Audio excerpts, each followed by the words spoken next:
thank you for your patience this evening, but you're in for a real treat now.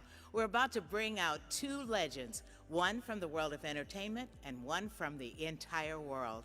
I want you all to stand up and welcome to the stage international award-winning actor, producer, and comedian Chris Tucker, and the iconic deputy of Dr. King, UN ambassador, and former mayor of Atlanta, Ambassador Andrew Young, and of course, John Hope Bryant.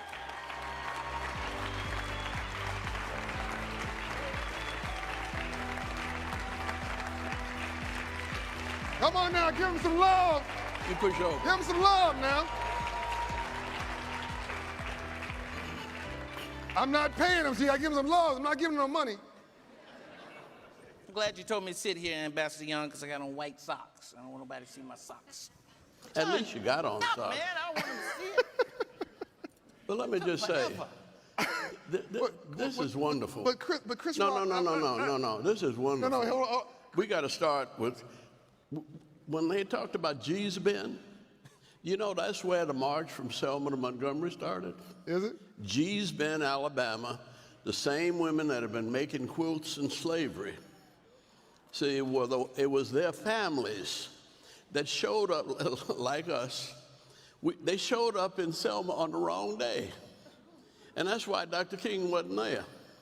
Dr. King was back in his church on that Bloody Sunday because we had scheduled it for the next Sunday. But it got confused, and we went on and did it anyway.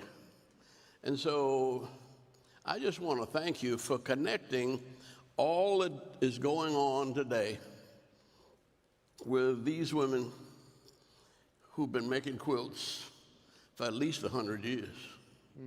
And you really, you know, that's why I've been trying to tell him, get him to see, he ain't this smart. He ain't this one. You know, but the Lord can make a way out of no way. Nowhere.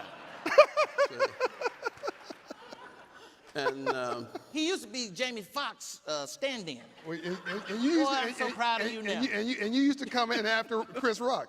Now, I'm gonna tell you, we were in Davos, a conference, like the biggest conference in the world, in the snow, arguing, fussing. He was calling me Chris Rock, and I was calling him Jamie Foxx. We almost got the blows. I said, I don't care where we at, man. Don't call me no Chris Rock no more.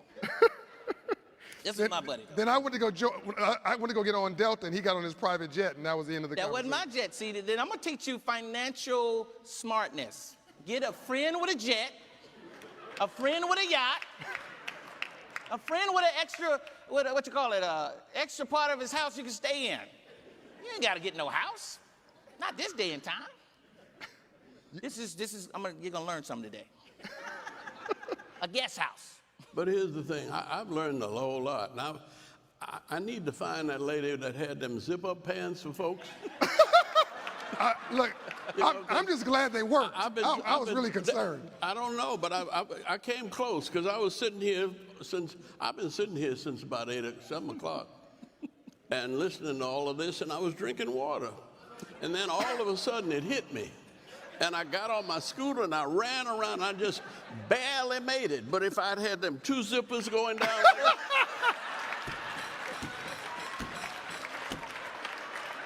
there. No, I'm telling you, this is very, very practical. And all of y'all gonna get old. If you're lucky. Oh my God. If you're lucky and get your shots, keep your mask on, you'll be around for a long time. That's right. Because that artificial intelligence he talked about? Sam Altman, yeah. Yeah, I saw them, I read about them. They can put this artificial intelligence and nanotechnology.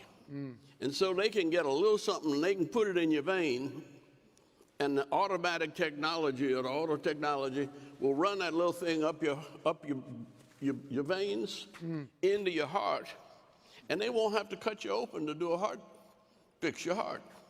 They get a little nanotechnology thing, and it'll crawl up, do what it's got to do, and then crawl right back out. And that's who you had up here. Yeah. People talking about where we are going. Yeah. and what we have to do to get there. Yeah. And how'd you figure out it? Oh, you come from All the way from Compton. You come from Compton, and you this smart. But I know your secret. I've been backstage with your mama, and your mother-in-law, and your wife, and you have had sense enough to surround yourself or to be surrounded That's right. by brilliant, beautiful women. That's the truth. Amen. See? Look at my mother clapping. And John, do they know you was a dancer on Soul Train? What is this, like a roast? No, it's the truth. I didn't know it for 10 years. No, He you've just been- told me last week. No, Yeah. tell him about it. Tell him about it. Tell you about it. Let me show Oh, you. a great dancer. Look at it. Wow! Whoa! You okay? Call the ambulance. I think he broke something. No, don't drink water now. It'll come out right out. I mean, that's more strain on your groin than you had a long, long I time. don't know. No man that could do that. That was incredible. No, that was great, man. No, What else you got to say? We just messing with you. No, we just messing with you. Now it's your turn now. So, first of all, in all seriousness, it's wonderful that we're talking about AI in the future. T.I.? You talking about T.I.? With T- Is he? Woo! All right. I'm gonna have to dumb this conversation down a little bit. Oh, wait a minute now. I went to Columbia High School. By the way, on a serious note, Chris Tucker is one of the smartest. I mean, he's funny, all that stuff. But on a serious note, when I went to Africa, there was Chris with President Clinton. When I went to Switzerland, one of 5 black people at the World Economic Forum in Davos, Switzerland, every year, sitting there taking it all in for 10 years straight. Chris Tucker. This dude he really don't sleep on how smart this guy is. He's much more than a brilliant comedian and a brilliant actor. Thank you. So on a serious note. I'll pay you tomorrow. I'll pay Yeah. you. But you Give me know, a bracelet. comedy makes the world go round. Well, That's right. comedy makes the world go round. It does. It really So before we get into this interactive conversation and before Ambassador Young takes it wherever he wants to take it, I think it is two things. One, it put chills down my spine to be talking about the future and AI and all this in the same ballroom where you and Dr. King talked about the future of eradicating poverty with the Poor People's Campaign before he was assassinated. And I often ask you, Ambassador Young, why are you up so late all night? Carolyn Young, who's here, makes sure that you're taken care of, and she loves you into health every day. But I often worry, why are you running yourself so hard? Why do you give all your money away to others? And allow me to say this, because he's on that balcony when Dr. King was assassinated. I think it was April 4th, 1968. And when I asked him about giving away his money, Chris, he'll say it's not my money. That's why I ain't got none. But he would say, well, I'm here because my friend was assassinated. Because, by the way, the FBI report on the shooter was, if you miss the dreamer, kill the strategist. So he's known this in the back of his mind his whole life, that I'm mayor because my friend got shot. I'm UN ambassador because my friend got shot.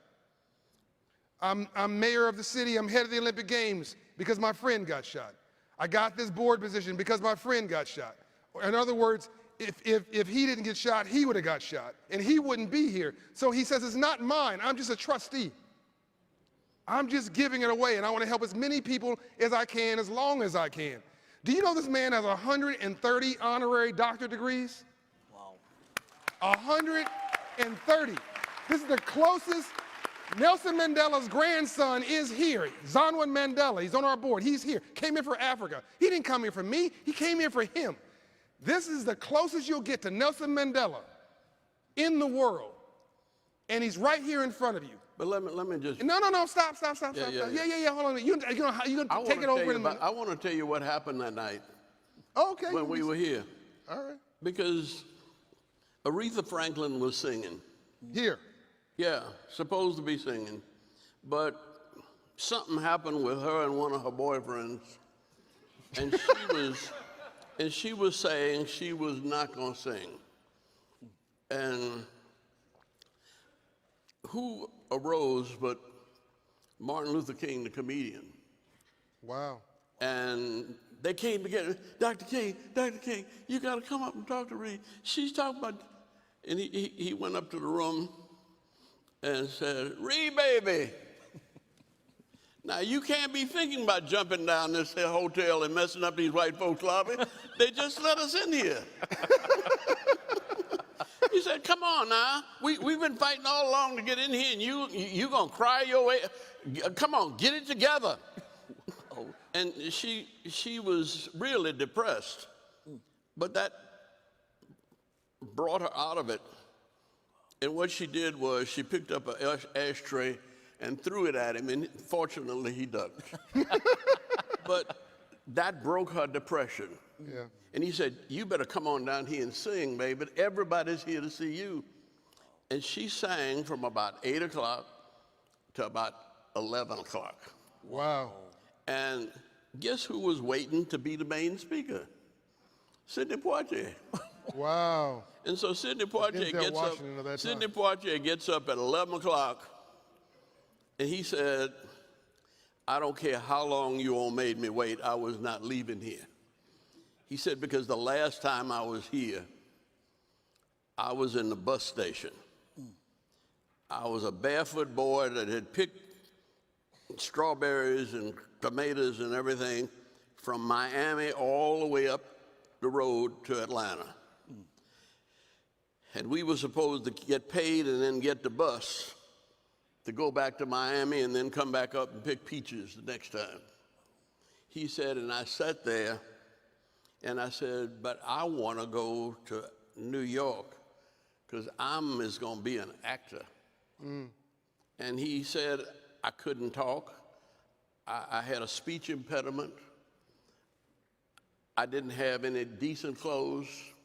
I had the clothes I've been picking beans with all the way up. He said, and I sat there and I went to sleep. And he said, I woke up when somebody said, bus for New York. He said, and without thinking, I jumped up and got on that bus. And he said, somebody told him that they needed a janitor at Actors Studio.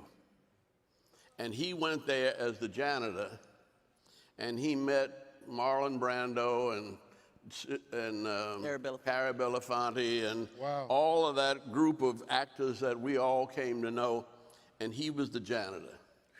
But he said they took an interest in him. And at first they just let him do walk-on parts and things, but he said that he would sit in front of the television set and try to speak like the announcer, because he had to get rid of his speech impediment because he was determined to be an actor. Sidney Poitier. Sidney Poitier Wow. started here as a raggedy boy from Cat Island in the Bahamas. So you all in a place of destiny.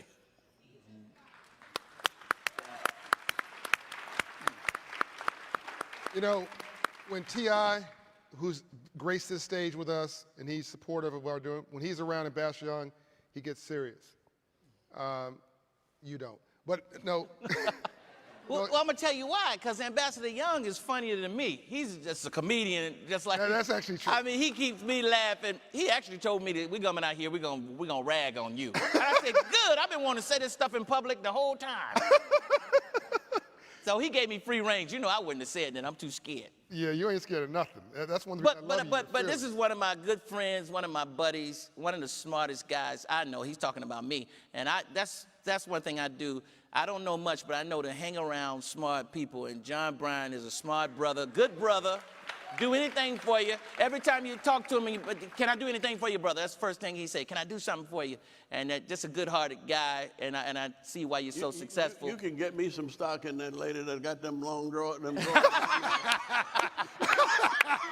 That's right, John. Let's come out of this thing with some money. Help a brother out. And I ain't playing the dozens with you, but I was sitting with your mama, and she was sitting. Because she's almost as old as me. How old is your mama? Huh? How old is your 86? mama? Huh? 87. Well, see, I'm 89, so she had to look up to me. But together, we all, and all of y'all are going to soon know what it's like to wet your pants. So you better get with your sister and invest in it, because that's one thing. Peeing on yourself is universal. Oh my God! The North American Nelson Mandela.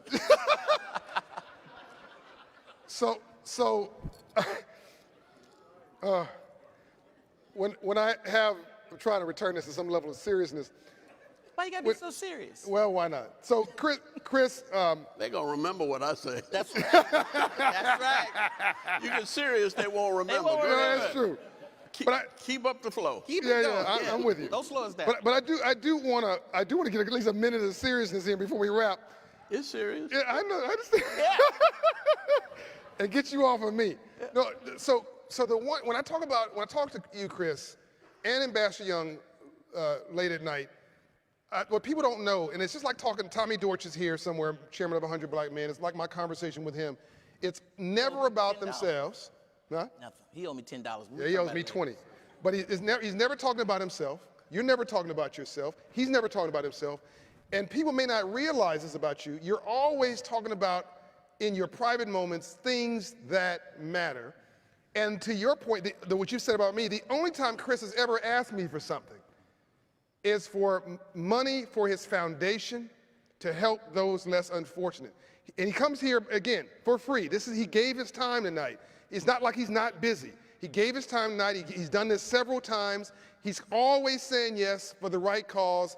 And again, digging in his pocket and asking his friends to support his foundation for a golf tournament, which you use for your foundation. Why do you care so much, Chris? What's this in your bones? We understand Ambassador Young's story. Yeah. What is it that causes you to care so much, and why are you so serious about business as a mechanism for social Well, I'll justice? tell you, today life is a mystery, man. Today I was looking at pictures. I took a lot of great trips to Africa early in my career, and one of them was with Colin Powell, and a lot of them was with Ambassador Young. I was looking at these pictures today. I've been to Tanzania. Ambassador Young took me to Nigeria, Lagos, Abuja, Ethiopia. He's taken me all over the world, and I've been blessed to take these great trips. And one of them was with Colin Powell, because I was looking for those pictures, and I found all these other pictures. And I said, oh man, I got to remind Ambassador Young, tell him, how much I appreciate it.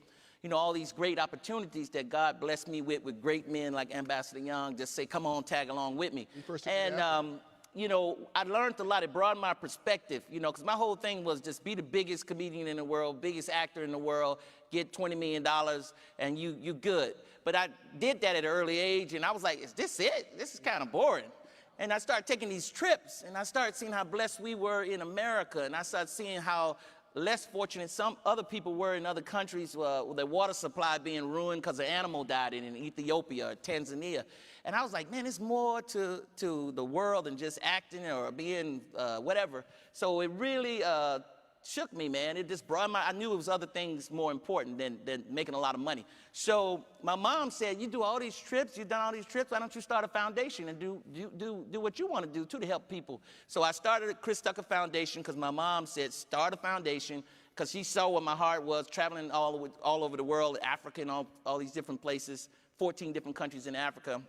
And man, best thing I ever done in my life was begging rich people for money, because the reward, when you see the things yesterday I gave $10,000 to a lady who has houses for sex trafficking, girls has been sex trafficked, and I gave $10,000 so they can build another house, because all year I've been asking my friends, raising money, and it feels so good to be able to do that. and to help people. And then I'll see something on the news. I flew a woman from Jamaica who was in a bad car accident. Her husband or boyfriend died. She didn't know it, but her kids, and I was on the road on tour. Her kids, it was all on the news in Rochester, New York somewhere. And I said, called my sister and told her, find out this news channel, call them. I want to fly her home. We got a plane because God blessed me to be able to raise money from friends and from Coca-Cola gives money. Everybody, Delta gives money. And I was able to get her home, you know, on a private jet back to her family because I got a foundation. I recommend everybody starts a foundation. It's the greatest feeling in the world to be able to help somebody and just don't even think about it. And then everybody who gives, I tell my friends, you blessed. You blessed because you gave yesterday too. I did? You know, yeah, that was part of your money that you gave me for the foundation. And that's what I tell my friends, and I love saying that, man, God's gonna bless you. He's like, what, why? Man, I just gave $10,000 over here and gave $10,000 or $20,000 or whatever. But I learned a lot of that from Ambassador Young, my other daddy, because he's done so much, you know, in the world. And Yeah, but you got to be honest. Your mom was a preacher. yes, that's true. That's true. Your My mom mother's was a missionary, Mary a- Tucker. That's right. And, Church of God in Christ. And she raised you on your knees. That's right. Praying. That's right. And if you didn't get on your knees, she went across your behind. That's right. That's right. That's right. And so Ambassador's you right. pray still, don't you? Oh, yeah, I pray every day. I All pray an right. hour All a right. day when All I'm right. not rushing out of the house. I got a prayer closet built in my mama's house. I get on my knees before I do anything because I don't want to make no mistakes. I said, God, I'm going to pray to you first and you'll guide me.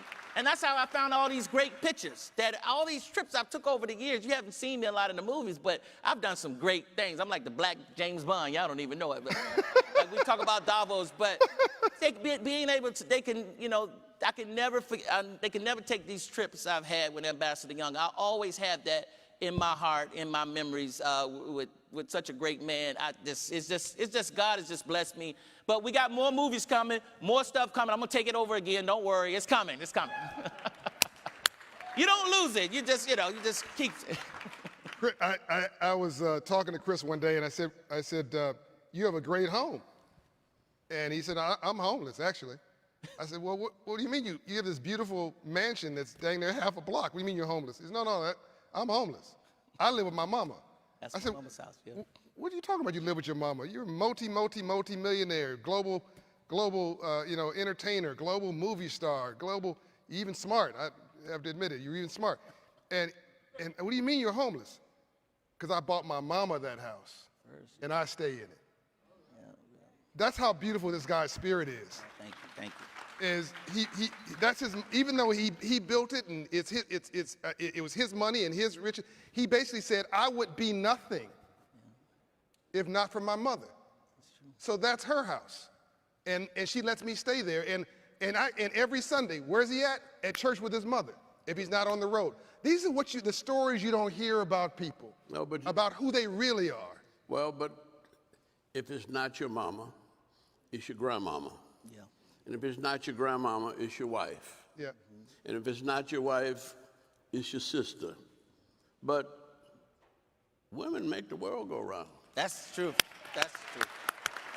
So, Carolyn Young, Carolyn is a great backbone for Ambassador Young. Give it up for Mrs. Young. Yes. Mrs. Young. And she's also really, really, really funny. You think Ambassador Young's funny? She's really funny. And I can't tell her jokes in public. So you just have to trust me that she's really funny and a really good person. She won't mind me telling this story because she has nothing but love for every part of Ambassador Young's life. But you guys we got to end this with you knowing something about Ambassador Young that he's not in control of, because he's in control of everything. He's the UN ambassador, appointed, minted, first black UN ambassador in the history of the United States of America. They go to a little town in the South where his late wife, Jean Childs Young, who's passed on to glory, is from her town. And they're in the town, and they're on this car with the open top. And Ambassador Young is a celebrity, so he's waving, and he's waving, and he's waving. And finally, Jean Child turns and points. Well, Andy, see that man over there? He was my boyfriend growing up. And Ambassador Young said, what, that bum over there? He's clearly not done very well for himself. He's a bum. And see, Gene, see who you could have married? And Gene said, Andy, if I'd married that man, he'd be UN ambassador for the United States of America.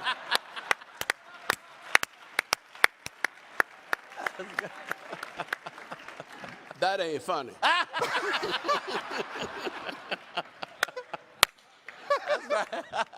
But then she really trained me and wore me out for 40 years.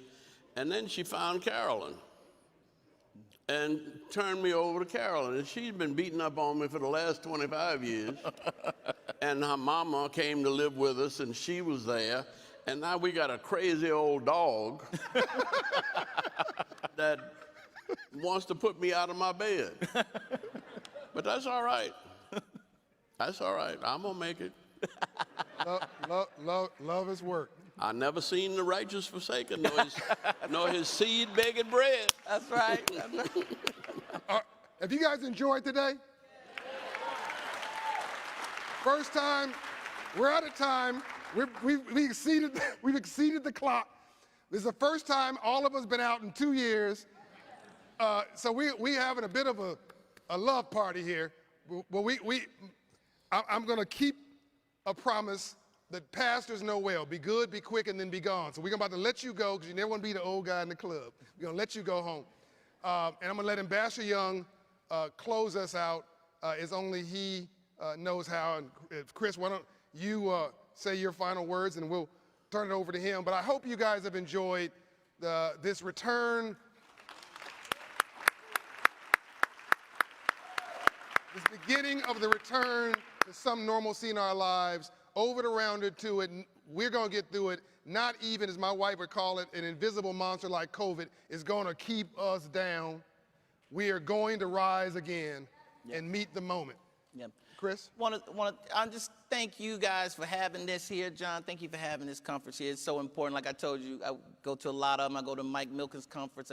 Went to Clinton's conference in Davos. That's where you learn the best stuff. You meet the great people. So you guys take advantage of this. And thank you, man. God bless you. You're in hands, in good hands, good hands. Love you, man. But you know, before we close, let's give thanks to General Colin Powell. Yeah. Yes.